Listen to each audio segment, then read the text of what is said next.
Hello friends, இன்றைக்கி நம்ம பார்க்க போகிற டிஷ் என்னன்னு பார்த்தீங்கன்னா கோதுமை ரவை கிச்சடி.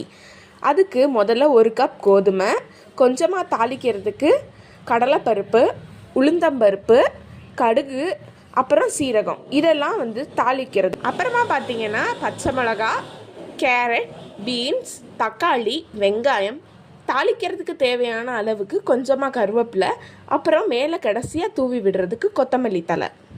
இப்போ இந்த மாதிரி ஒரு பாத்திரத்தில் கொஞ்சமாக எண்ணெய் விடணும்.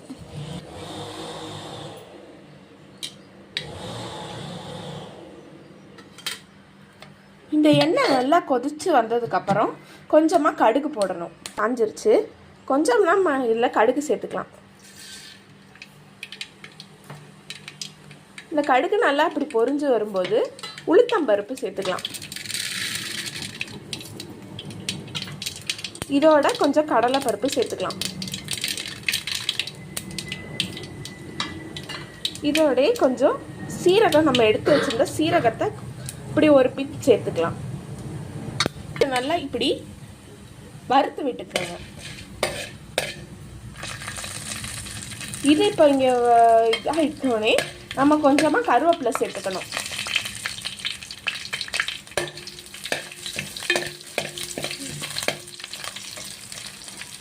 இதோட அப்படியே கொஞ்சம் வெங்காயம், தக்காளி எல்லாம் ஆட் பண்ண போகிறோம்.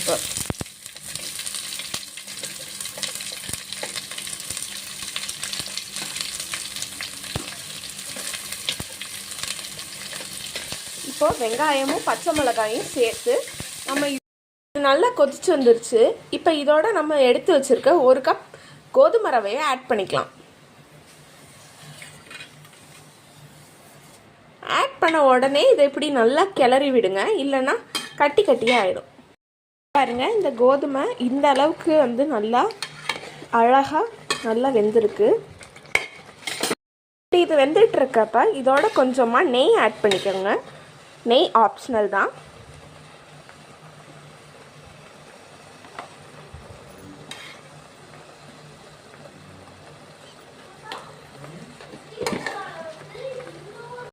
நம்ம இதில் நெய் ஊற்றுனதுக்கப்புறம் ஒரு தட்டு போட்டு மூடி வச்சிடலாம். மூடினதுக்கப்புறம் அடுப்பை லோ ஃப்ளேமில் வச்சுக்கோங்க.